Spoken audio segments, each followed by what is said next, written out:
Ассалаумағалейкум, 31-ші арнаның тікелей эфирінде Информ бюро бағдарламасы. Әріптестерімнің бүгінгі әзірлеген ақпараттар легімен таныс болыңыздар.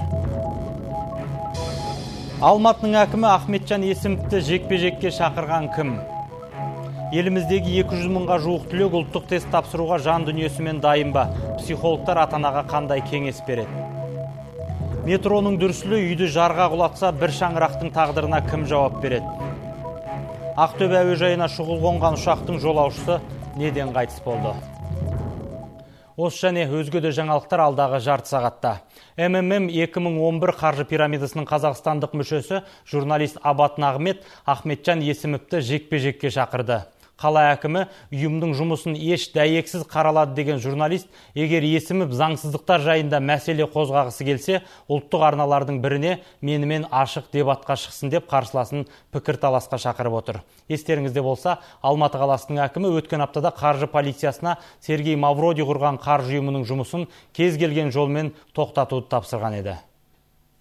Финансовая полиция должна в кратчайшие сроки. Ахметжан Смағұлұлы құқық қорғау органдарына МММ 2011 қаржы пирамидасының көзін жоюды қатаң тапсырды. Қазір МММге қаржы құйғандардың нақты санын дөп басып айту мүмкін емес. Қатердің алдын алмасақ, ертең өте кеш болуы мүмкін. Сондықтан қала басшылығы бұл мәселеге баса назар аударып отыр. Әлем бойынша ең ірі қаржы пирамидасын 94 жылы ресейліктер жасаған. Сол кезде МММ акционерлік қоғамы миллиондаған адамды тақырға отырғызған болатын. Ал Қазақстанда осы уақытқа дейін 40 мыңнан астам отандастымыз МММ 2011-ге ақшасын құйған. Алматылықтар үшін алаңдаған Есімов шырмауыл ұйымның жұмысын тоқтаталады дегенге сену қиын. Өйткені құқық қорғау органдарының өзі МММ 2011 ұйымының жолын кесуге ешқандай заңдық негіз жоқ деп отыр. Ал кейбір сарапшылар халықтың алаяқтардың арбауына түсіп жатқаны биліктің кеш қимылдауынан, өйткені қаржы пирамидасының ашық жұмыс істеуіне мүмкіндік беріп отырған күштік құрылымдардың бұл ұйыммен тікелей байланысы бар деген пікірде. Ақтөбе әуежайына Ресей әуе компаниясының Санкт-Петерборға бағытталған Боинг 747 ұшағы шұғыл жағдайда қонды. Экипаж жолаушылардың бірі соқыршекпен ауырған соң қонуға рұқсат сұраған. Алайда сол уақытта ұшақтағы өзге адам аяқ астынан қайтыс болып кеткен. Жедел жәрдем жағдайы нашарлаған 22 жастағы Өзбекстан азаматын ауруханаға жатқызған. Осы кезде тағы бір жолаушы басының қатты ауырғанын айтып, дәрігерлерден көмек сұраған. Дәрігерлер оған дәрі берген. Ұшақтағы өз орнына жайғасқан ол бірнеше минуттан кейін жүрек талмасынан көз жұмған. Оқиға орнына келіп жеткен дәрігерлер 51 жастағы өзбек азаматы жүрегі тоқтап қалғанын айтады. Ал алғашқы науқасқа Ақтөбеде ота жасалып, жан сақтау бөлімінен палатаға ауыстырылған. Әуежайдағы 3 сағаттық кідірістен кейін ресейлік Боинг Петербургке ұшып кетті. Ертең соңғы қоңырау, ал мектеп түлектері ұлттық бірыңғай тест тапсыруға дайын ба? 2011 жылғы білімдерінің нәтижесін көрсететін сәтті толғаныспен күтетін олардың психологиялық әзірлігі қалай? Өткен жылдың өзінде тесттен сүріндім деп салысуға кеткен оқушылардың тағдыры қайталанбас үшін еліміздегі мектептердің басшылығы, балалардың ата-аналары қандай жұмыстар атқаруда? Әріптесім Аида Боранбай түлектердің сырын ағытып сөйлесіп қайтты. Бұл өткен жылдың жазында ОБТ-дан кейін түсірілген қайғылы жағдай. Семейде небәрі 18 жастағы жас түлек тесттен сүріндім деп Ертіс өзеніне батып көз жұмған. Көршілер жақсы оқып жүрген арудың өз-өзіне бұндай қиянат жасауы тесттен 67 бал алып қалғандықтан болуы мүмкін деген еді. Сақ болыңыздар. Балдармен күніге сөйлесіңіздерші. Психоаналитик Анна Мергенбаева оқушылардың тесті ойлап уайымдайтыны соншалық, ішінде күніге көз жасына ерік беріп, қорқыныштан дірілдеп қалтырайтындар да бар деп отыр. Сондықтан жас түлектерге мектеп тарапынан да, ата-ана туған туысқандарынан да үлкен қолдау болу керек дейді ол. Әрбір 11-ші сыныптың үйлеріне, отбасына, әке-шешесіне, сынып жетекшілеріне айтатым, сақ болыңыздар. Балдармен күніге сөйлесіңіздерші. Тек қана қарның тоқ деп сұрамаңыз. Қарны әрине тоқ, енді Алматыда тұрғандықтан. Бірақ жаның тоқ па, жаныңа тағы да не керек деп. Кезінде өздерде тест тапсырған қазіргі студенттер ОБТ ең алдымен психологиялық сынақ деп отыр. Сенің оқуға түспей қалуың сенің өміріңді белгілемейді ғой. Одан ары тағы да оқуға түспесең, одан ары басқа жұмыс істеуіңе болады. Ата-аналар қолдау көрсету керек, ұрыспау керек. Ата-аналар тарапынан айту керек, чтобы егер өтпей қалсаң да ештеңе етпейді, келесі жылы тағы да басқа бағын сынап көруге болады деген қолдаулар керек. Оқушылардың өздері де оларға қолдаудың ауадай қажет екенін айтады. Онсыз да әр күнін тест жаттауға арнап, жақсы нәтижеге қол жеткізуге тырысып жүрген біздерге қысым көрсету керек емес. Тест тапсыратын күні көңіл күйдің де жоғары болғаны маңызды дейді олар. Ұлттық бірыңғай тест тапсырған күні ертерек тұрып, жуынып дегендей көңілді болуым керекпін өзім. Біріншіден дұрыстап тамақтану керекпін. Балалар енді тапсырған кезде қобалжымаңдар. Қазір еліміздің барлық мектептерінде ұбт тапсыратын оқушылар мен психолог мамандар жұмыс істеуде. Биыл ай сайын осындай психологиялық тренингпен дайындық жүргізіледі. Анкеталар, тесттер алынады. Қай баланың психикасы нашар, қай бала өзін өзі ұстай алмайды сондай сынақ кезінде. Сондай балдар анықталып, олармен жеке-жеке әңгіме жүргізіледі. Биыл еліміз бойынша 200 мыңға жуық түлек ұлттық бірыңғай тестілеуден өтпек. Алғашқы сынақ маусымның 1-нен басталатын болады. Аида Боранбай, Данияр Жүсіпов, Азамат Жанасбаев, Информбюро, Алматы. Алматы-Бішкек тас жолы бойында болған апатта өз көлігінен шыға алмай қалған жүргізуші әйел тірідей жанып кетті. Toyota маркалы темір тұлпардың тізгінінде отырған ол қарсы бетке шығып кетіп, Мерседес шағын автобусына соқтығысады. Қатты соққыдан екі көлікте лезде жанып, темір тұлпарлардың қаңқасы ғана қалған. Toyota көлігінде болған жолаушы мен автобустың ішіндегі 3 адам жарақат алып, шұғыл түрде Қаскелен қаласындағы ауруханаға жеткізілді. Тексеріс барысында Toyota көлігінде жанып кеткен әйел 72 жылғы Оңтүстік Қазақстан облысының тумасы екені анықталды. Ұлты қазақ. Әзірге жол көлік апатының алғаш туындау себебі белгісіз. Қатты жылдамдықпен келе жатқан темір тұлпар алдымен бағанаға, артынша қарсы бетте келе жатқан Мерседес маркалы шағын автобусқа бетпе-бет соғылады. Соққының қатты болған соншалық апатқа ұшыраған көліктер әп-сәтте жанып, Toyotаның жүргізушісі көліктен шығып үлгермеген. Ал бүкіл Семей тұрғындарының жағасын ұстатқан қаныпезердің ісіне нүкте қойылды. Сот қызғаныштан сүйіктісін аяусыз өлтірген 22 жастағы азаматты 17 жылға бас бостандығынан айыру туралы үкім шығарды. Жан түршігерлік оқиға жаңа жыл түні болған. Сағат тілі 12-ден асқанда сүйіктісімен сөзге келіп қалған жігіт қызғаныштан қолына пышақ ала жүрген. Сот медициналық сараптама 23 жастағы қыздың денесінен 50 пышақ жарақатын тапқан еді. Қыз оқыс оқиға болған үйдің ауласында көз жұмған. Бірнеше айға созылған сотысы бүгін аяқталып, қаныпезер 17 жылға түрмеге отырғызылды. Никаких 17 лет для меня не будут. 17 жыл дегенге қанағаттанбаймын, бірақ Қазақстанда қылмыскерлер өлім жазасына кесілмейтіндіктен 17 жыл деген уақыт ең жоғарғы мерзім шығар. Қалай болғанда да енді қызымды ешкім қайтарып бере алмайды. Ал кеудесін жалаңаштап, тапатал түсті қала көшесіне серуендеуге шыққан қыздар түрмеге отыратын болды. Бүгін Қостанай қаласының 18 жастағы екі бойжеткені киімдерін толық шешіп, көпшіліктің көзінше қыдырған үшін жауапқа тартылды.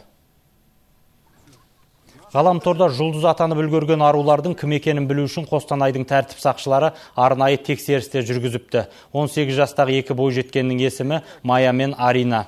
Түнгі клубтардың бірінде істейтін қыздар өзара бәс тігіп, жалаңаш денелерін көпшілікке паш етуге бел байлаған. Алайда арсыз әрекеттерін ұялы телефонға түсіріп, бейнені ғаламторға салады деп ойламағандықтарын айтады. Енді қоғамдық тәртіпті бұзған сылқымдар 2 тәулікке түрмеге отырады. Дегенмен бұл жаза жалаңаш күйде көше қыдырған қыздардың өкінішін тудырмады.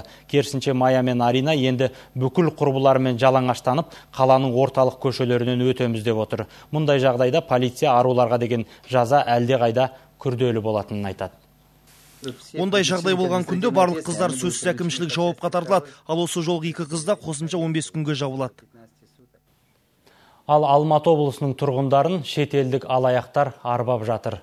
Гипноз арқылы адамды ұйқыға жіберетін әйелдер осылайша бірнеше ұрлық жасаған. Біз ешкімді дұғамен қорқытқан жоқпыз, бірақ екеумізді де 302 бап бойынша айыптап отыр. Яғни алаяқтық қылмысын жасады деген күдік бойынша ұсталдық.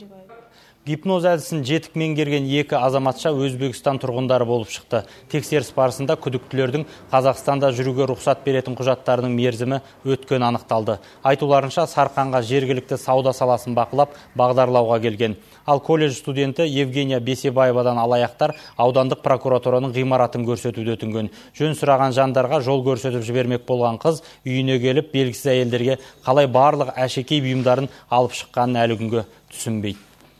Шли в доверие тем, что изначально... Маған іш құрылысың бүйрегің ауырады деді. Бұл дұғаның кесірінен болуы мүмкін екенін айтты. Олар дұғаның анамнан берілгенін, алдырмасаң отбасыма таралатынын айтқан соң қорқып кеттім. Сөйтіп сеніміме кіріп, үй жағдайында дұғаны алуға көмектесеміз деді. Ал оңтүстік Қазақстан облысы Сарыағаш ауданы әкімінің орынбасары өз кеңсесінде $5.000 парамен ұсталды. Ақшаны алған шенеунік жергілікті кәсіпкерге 5 гектар жерді заңдастырып беруге уәде етіпті. Қазіргі таңда айыптыға қатысты алаяқтық фактісі бойынша қылмыстық іс қозғалған. Қазіргі таңда тергеу жүргізілуде және жақында процессуалдық шешім қабылданады. Қаржы полициясы қамауға алған Сарыағаш ауданы әкімінің орынбасарына жергілікті тұрғыннан 750 мың теңге бопсалады деген айып тағылып отыр. Шенеунік өз кеңсесінде пара алу үстінде әшкере болған. Ол заңдастырмақ болған Абай ауылындағы жерге кәсіпкер кірпіш зауытын салмақ болған. 54 жастағы лауазым иесі бұл қызметке келгеніне жарты жыл ғана болыпты. Ал Қызылорданың әкімдері сыбайластыққа слайд арқылы соққы беруді бастап кетті. Қалаға қарасты шағын ауыл әкімдерінің бірі «Жемқорлық заман жұты» деген фильм дайындапты. Фильмнің идеясы әкімнің өзінен шыққан. Неужели осының бәрін шегеруге болмайды? Әсіресе мынау енді жұмысты бастаймын дегендер жас жаңағы жеке кәсіпкерлер мысалға жұмысты кірісіп кеткенге дейін көп нәрсе кедергі болады. Қызылорда қаласына қарасты Қызылжарма ауылдық округінің әкімі Темірболат Ермаханов фильмін қала әкімі алдындағы есеп беруді көрсеткен. Ол өзінің қоғам дертіне қарсылығын жемқорлыққа қарсы кеңес мүшелеріне осылай білдірген. Әріптестер арасында кейіпкерін кім деп ренжігендер де, күліп мазақ еткендер де болған. Бірақ ұзақ жылдар кәсіпкерлікпен айналысып, 1 жыл бұрын ғана әкім болған шенеунік күрестің бұл түрі де қажет деп есептейді. Ауылдың әкімі Қазақстанның жегі құртымен күресті жалғастыра бермек. Алматы қаласының қақ ортасында бір үй жерге кіріп барады. Алайда қабырғасы қақырап, құлауға шақ тұрған үй тұрғындарының көшетін түрі көрінбейді. Алматылықтарды ары бері тасып, тоқтамай тұрған метроның дәл үстіне жайғасқан баспана қожайынын үй іргесінен шыққан дүрсілді дауыстың жақындап келе жатқанында қорқытпай тұр. Бір жағына қарай қисайып бара жатқан баспанасын қимай жүрген қожайын мына кісі ирандық азамат Али Сахиб 15 сотық жермен қос үй үшін қожайынға қала бюджетінен 560 мың ақш доллары көлемінде қаражат қарастырылыпты. Алайда Али мырза бұл сома нарық бағасына сәйкес емес деп сотқа шағымданған. 560 мың доллар дейді. Қалай сонда? Екі тәуелсіз сарапшы 1 миллионға бағалап отырғанда неге мен 2 есе аз ақша алам? Мен үйде жоқта мына жер айырылып ортасына түскен. Бірақ менің сөзіме селтете қояр сот та әкімдік те жоқ. Қаланың қақ ортасындағы теліміне үлкен сауда орталығын тұрғызғысы келген шетелдік азамат ашулы, қомақты қаражатқа бағаланған баспанамның да құны көк тиын болғалы тұр деп қиналып отыр. Айтқаныма көнбесе көшпейім дейді. Алайда баспанасы адам тұратын кейпінен әлде қашан айырылған. Думаем, что выживают. То есть частенько воду отключает, свет отключается, земля местами проваливается. Ал үйдің артқы маңайына жолаудың өзі мұң. Жар жақындаған сайын үйді еңкейіп барады. Қауіптің күшеюі қожайын талабын қанағаттандыруы тиіс. Алматы метро құрылыс қызметкерлерінде алаңдатар емес. Қорқытып, немесе бір нәрселер айтып, ондай нәрсе болып жатқан жоқ. Оның бәрі өтірік жалған. Ол кісіге жақын арада аталған 80 миллион теңге шотына түседі. Алайда Әли мырзаның баспанасын босатып бере қояр түрі көрінбейді. Қожайын үйін сүруге келген трактордың табанына тапталу қазір. Өтемақымды қайтарған күні қарамды батырам дейді қапалы қожайын. Иран Советжанов, Нұрбол Қызықбаев, Айбек Касимбаев, Информбюро 31 арна, Алматыда. Метро аяқталып біткенше әлі қандай жағдайлар болады екен. Алда көретіндеріңіз. Арқаның кербез сұлу Көкшетауы қашанғы туристердің жын ойнағына айналмақ. Қазақша кино көрмейді дегенге сенесіз бе? Тәуелсіздіктен бері алғаш рет қазақша дубляж жасалған фильмнің тағдыры не болмақ? Бізбен бірге болыңыздар. Жылына 700 мың турист демалатын Бурабай мен Оқжетпестен сән кетіп барады. Демалушылар Таутасқа аты жөнін жазғаннан бастап жаз бойы көлді ластаумен болады. Биыл Бурабай көлін тазартуға сол себепті мемлекет 4 миллиард теңге бөлген.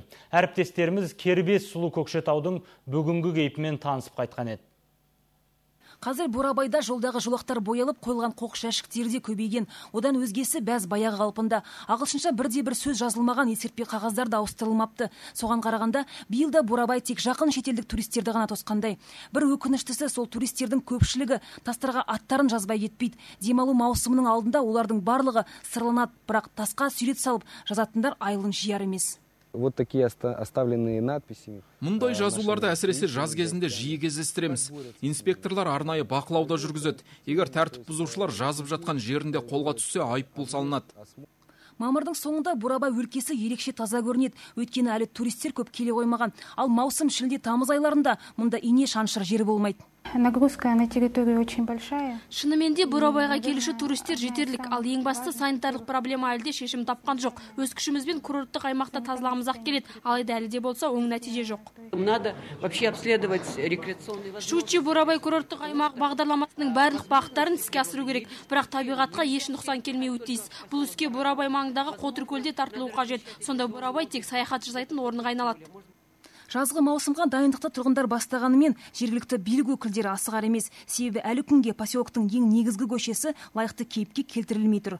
Жания Өсерқұл, Әсем Қаматайқызы, Алмаз Бестембеков, Информбюро, Ақмола облысы. Тұрғын үйді жаңарту бағдарламасы іске қосылғалы бері көкшетаулықтардан маза кетті. Шатырдан аққан суда шымбайларына батқан. Ашынған тұрғындар енді жөндеуге ақша төлемейміз деп отыр. Бұл мәселе республика бойынша әлі күнге үлкен дау тудырып келеді. Баспанасына жүргізілген жөндеуден жылу таппаған жұрт бүгін тағы жамырап көшеге шықты. 62 пәтерлі үйге талай жылдан кейін былтыр ғана тұрғын үй модернизациясы бойынша құрылысшы қалағы тиген. Зейнеткерлер бұған балаша қуанғанымен көп ұзамай көңілдері су сепкендей басылды. 10 миллион теңгеге жасалған жұмыс көзге көрінбейді. Шатырдан аққан суды әктеп әлек болғанымен еш нәтиже жоқ. Үйдегі көкейісі қолқаны қабады, жертөледе суға толып тұр. Ал балалар алаңындағы әткеншектер болса құлағалы әрең тұр. Ойнамаймын деп талай бала ауруханадан бірақ шыққан. Құлады, екірін бір емес, бәлерет құлады.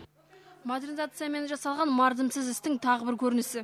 Балконға қапталған қаңылтылар жел тұрса шайқалып жөнеледі. Өйткені дұрыс қағылмаған. Тұрғындарда басымызға түсеме деп әбден зәрезап болып біттік дейді. Және олардың айтуларынша келісім хаттамасындағы кейбір қолдар сырттан қойылған. Когда я стала спрашивать жильцов индивидуально, бұл істен әбден көңіліміз қалды. Бәрінікі жұртты алдау. Мен келісім хаттамасына қол қойды деген 29 тұрғынмен жеке сөйлестім. Ақиқатында олардың 8-і біз ешқандай қағазға қол қоймадық, келісімде бермедік дейді. Масқара, бұл дегеніңіз қылмыстық іс қой. Бейбітшілік көшесіндегі 12-ші үйдегі мәселеге тұрғын үй коммуналдық шаруашылығы бөлімінің мамандары да жақсы қанық. Жөндеу жұмыстарының күрең күзде бірақ басталғандығын да жасырмады. Шатырдың енді кемшіліктері болғаны болса, оның бәрі орнына келтіреді. Жоқ, болды кезінде, болды. Өйткені кеш басталды жұмыстар. Айта кету керек, былтыр тұрғын үй модернизациясы бойынша Көкшетауда 14 үйде жөндеу басталғанымен бірде-бірі әлі күнге дейін аяқталмаған. Әйгерім Асқарбай, Әсем Қаматайқызы, Қайрат Әкімбаев, Информбюро, Көкшетау.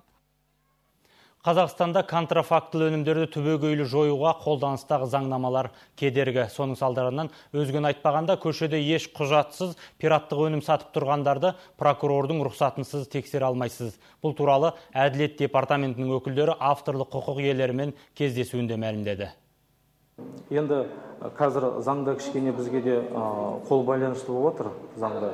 Өйткені бұрынғы жаңағы бізде рейдовый тексеріс дейді ғой, жаппай тексеруші еді, қазір ондай қол байлаушылықта болып отыр заңмен. Өйткені әр кәсіпкерге бір акт шығаруымыз керек, соны прокуратура органдарда тіркеуіміз керек, сондай қиыншылықтар болып туындап отыр.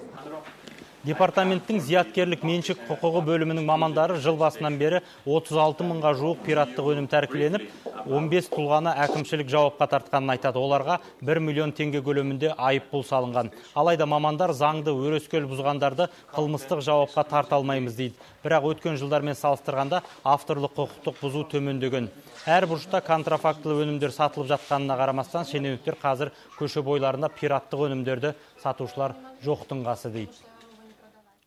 Ал қара нәсілді Уилл Смит қазақша сөйлейтін болды. Шытырман оқиғалы қара киімділер 3 блокбастерінде танымал актер құпия ұйым қызметкерінің рөлін сомдамақ. Ең қуаныштысы қазақ баласы Sony Pictures компаниясының бұл туындысын кинотеатрлардан ана тілінде тамашалайтын болды. Қызық, ересек екі адам қабырғамен сөйлесе дағал ол жауап береді. Былық. Бірақ біз оны ұмытайық. Қара киімділер 3 бұл тәуелсіздік алғаннан бері қазақ тілінде дубляждалған тұңғыш көркем туынды. Комедия жанрында түсірілген фантастикалық фильм әлемнің 7 тіліне аударылған. Бұған бас аяғы $20 миллион қаржы жұмсалыпты. Аударма барынша әсерлі шығу үшін ағылшын тілінен тікелей тәржімаланып, монтаж жұмыстары Лондон қаласында пысықталған. 30-ға жуық актердің 2 айға созылған тынымсыз еңбегінің арқасында Голливуд актерлері ана тілімізде кідірмей сайрап шыға келді. Ең қиыны артикуляциясы ғой. Өйткені ол кісілердің жаңағы кадрде тұрған кезде сіз оның аузына түсіруге тырысасыз да. Енді актердің өзінің шеберлігі және де редакторлардың бұл жерде барлық бірге илеген тоң ғой, бір сөзбен айтқанда. Ұлттығымыз әлсіреген уақытта ұрпағымыздың тілі мен ділін тәрбиелеу жолында мұндай аударма фильмдердің тигізер пайдасы мол. Тіпті қазақша үйренем деген кез келген адам оны әдістемелік құралы ретінде тамашалай алады. Өйткені фильм ауыз 2 тілде, көрермен тез қабылдайтын түрде аударылған. Сонымен қоса дубляж құлаққа түрпідей тимесі үшін ерекше аударма жасауға тырыстық дейді мамандар. Есть такой закон, по идее мы обязаны каждый фильм выпускать на казахском языке. Заң бойынша біз әрбір фильмді қазақша аударуымыз керек. Қазір сапалы дубляж арқылы осындай прокаты кең фильмдерге қазақ көрермендерін тартуға тырысып жатырмыз. Көрермендер кеудесінде қазақшасы жөнді шықпаған шығар деген күдік қалмау үшін жанымызды салудамыз. Мамандар қара киімділердің қазақша нұсқасынан қомақты қаржы жинаймыз деп жоспарлап отыр. Себебі өткен жылы қазақ тілінде дубляждалған көліктер 2-де жалпы табыстың 3-тен 1 бөлігін құраған екен. Өткенде ғана тұсауы кесілген Жау жүрек 1000 бала фильмі де 2 аптада $2 миллион жиып, қазақ тілді аудитория қазақ тіліндегі көрсетілімдерге келмейді деген түсінікті түбегейлі бұзды. Ал меломандықтар болса 1 маусымнан бастап мемлекеттік тілде аударылған Батыл жүрек атты анимациялық фильмді тағы ұсынбақ. Жанар Жолтаев, Айгерім Асқарбай, Думан Сүлейменов, Информбюро 1 арна, Алматыдан. Бүгінге осы Информбюроның орыс тіліндегі шығарылымнан соң түріктің Фатмагүл телехикаясы. Қашанда 31-ді қосып, жаңалықтарды көріп жүріңіздер. Ақпараттардың жазбаша нұсқасы 3W31 KZ сайтында.